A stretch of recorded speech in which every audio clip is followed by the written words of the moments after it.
Cet hiver avait été particulièrement enneigé en Oregon. Charles Morris, qui vivait près des bois, n'avait cessé de se plaindre en traversant les congères sur sa motoneige. Il attendait avec impatience l'arrivée du printemps. Peu importe la saison, cet homme âgé appréciait toujours la beauté spectaculaire de la nature. Bien sûr, le chemin menant à sa maison n'était pas agréable, mais M. Morris, récemment installé ici, n'y prêtait guère attention. Après 15 ans à exercer un métier dangereux, sa santé s'était rapidement détériorée.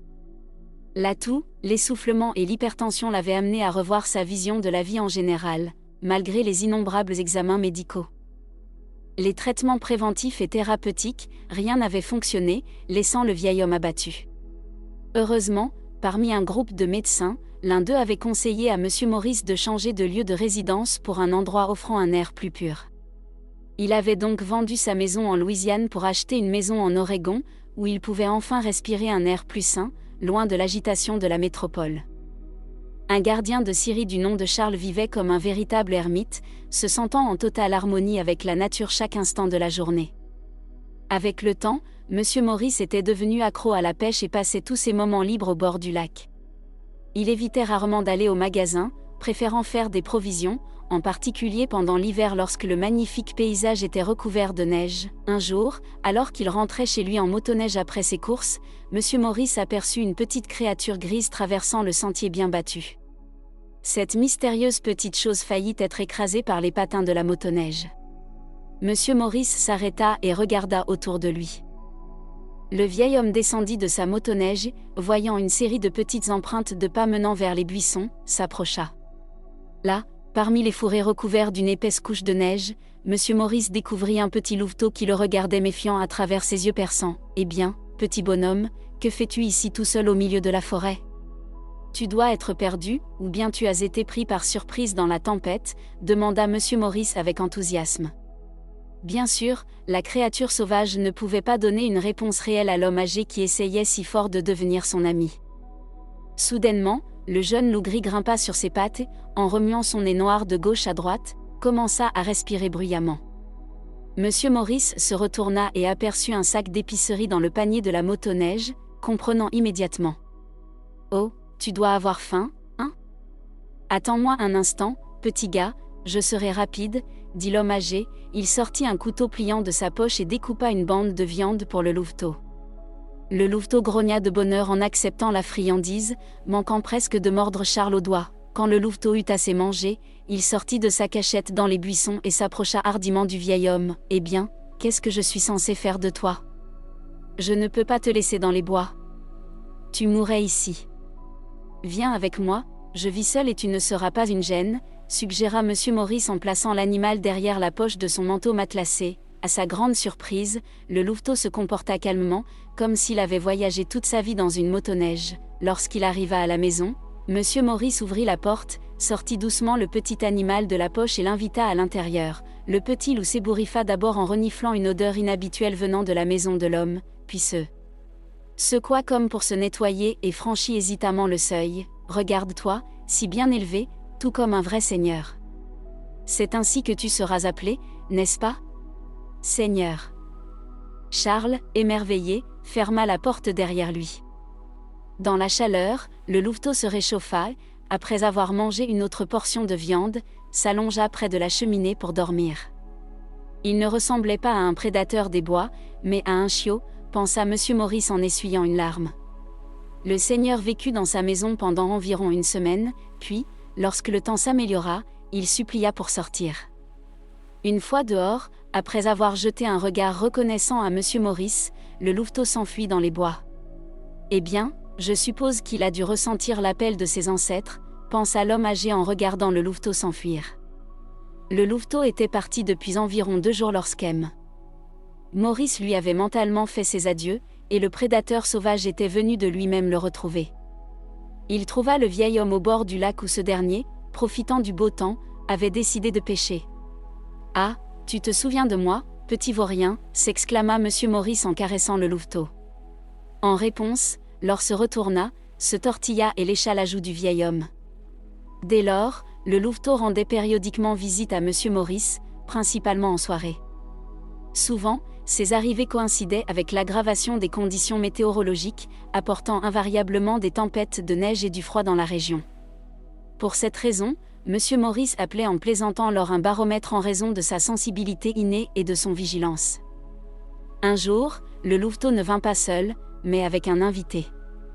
En regardant par la fenêtre, le vieil homme resta stupéfait. À côté du seigneur se tenait un autre loup mature qui semblait être la mère du seigneur. C'était une paire que l'on pourrait peindre, murmura avec admiration M. Maurice, gardant les yeux sur la famille de loups. Par la suite, le vieil homme vit souvent des traces de loup non loin de la maison, mis à part sa présence furtive, la mère louve ne lui posait aucun problème.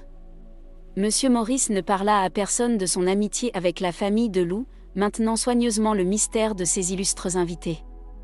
Avec le temps, le seigneur grandissait en un jeune loup en pleine forme. Un soir, en nettoyant la maison, le vieil homme entendit un hurlement perçant à l'extérieur de la fenêtre. M. Maurice ouvrit grand la porte pour voir le seigneur et sa mère se tenant à 50 mètres de la maison, leur museau pointé vers le ciel, hurlant comme s'ils essayaient de partager leur secret forestier avec le ciel. À sa grande surprise, le seigneur refusa d'entrer à nouveau dans la maison.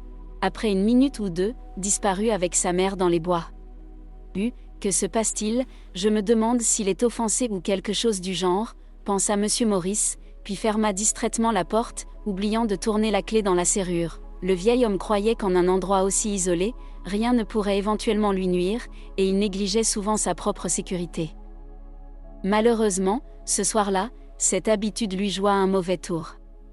M. Maurice ne remarqua pas les 3 hommes approchant de sa maison, regardant anxieusement autour d'eux et ouvrant la porte d'entrée.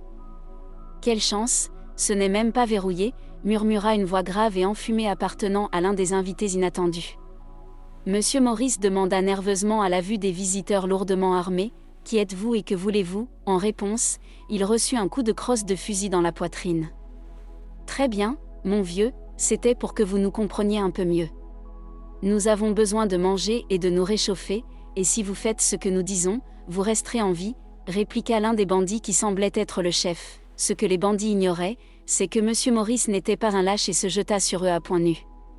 Cependant, en raison de leur supériorité numérique et de l'âge avancé de M. Maurice, les voleurs furent rapidement en mesure de le maîtriser et de le ligoter. À ce moment-là, la silhouette élancée de leur apparut dans l'embrasure de la porte et, avec un grognement furieux, attaqua les invités non invités. Les bandits furent déconcertés par l'apparition soudaine d'un jeune louveteau.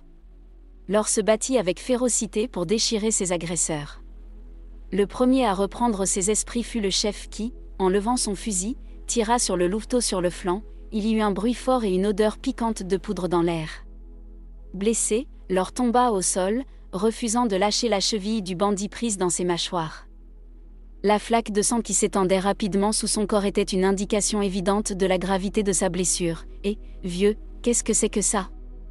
Pourquoi y a-t-il des loups ici » cria le chef en donnant un coup de pied à l'ancien ligoté. À ce moment-là, le voleur détourna son regard vers la porte, un frisson glacé parcourant son échine. Ce qu'il vit, c'était un énorme loup gris qui le fixait intensément. Elle était là pour aider son fils et son ami.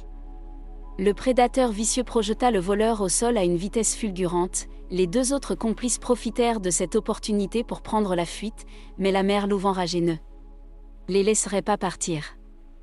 Pendant que les voleurs criaient de douleur et de peur en repoussant leurs prédateurs, le louveteau gisait sur le côté, haletant lourdement. M. Maurice, qui avait miraculeusement réussi à se libérer de ses entraves, prodigua les premiers soins alors et banda la plaie. « Allez, vieux, emmenons-le ici. Je vous le promets, nous partirons tranquillement et nous ne vous ferons pas de mal. Nous nous sommes échappés de prison et nous ne voulons pas y retourner. » « Ayez pitié de nous, » grogna le chef, avec la mère louve à ses côtés, les crocs découverts, mais M. Maurice était inflexible et appela immédiatement la police. Lorsque la police arriva sur les lieux, elle arrêta immédiatement les voleurs et les conduisit au commissariat. M. Maurice n'assista même pas à cette scène, car l'or, gravement blessé, gisait devant lui, sur le point de succomber. M. Maurice ne quitta jamais le louveteau, faisant de son mieux pour l'aider à survivre. La mère louve était également présente, réchauffant son petit de son corps. 3 jours plus tard, l'or avait disparu. La louve-mère, suivant son instinct animal, cessa de manger et de boire après la mort de son petit. Cela la fit paraître fragile et maigre. La mère survécut à son petit de seulement 5 jours, succombant à l'épuisement causé par l'indicible angoisse et douleur de perdre son premier-né. Monsieur Maurice enterra la famille de loups sur la colline non loin de la maison, offrant une vue magnifique sur la forêt où la meute de loups aimait chasser. Le soir, assis près de la cheminée, Charles Maurice se remémorait souvent sa première rencontre avec le petit louveteau dans les bois, quand il l'avait sauvé d'une mort certaine. Le vieil homme réalisait que leur rencontre n'était certainement pas fortuite, car le louveteau lui avait rendu sa gentillesse, au prix de sa vie, en le sauvant des brigands. De nos jours même les animaux sauvages peuvent être plus loyaux que les humains, n'est-ce pas pitoyable? Qu'avez-vous pensé de cette histoire? Partagez vos émotions avec moi dans la section des commentaires. Merci d'avoir regardé la vidéo. Si vous l'avez aimé, n'hésitez pas de vous abonner, d'aimer, de partager et d'activer la cloche de notification pour recevoir nos nouvelles vidéos.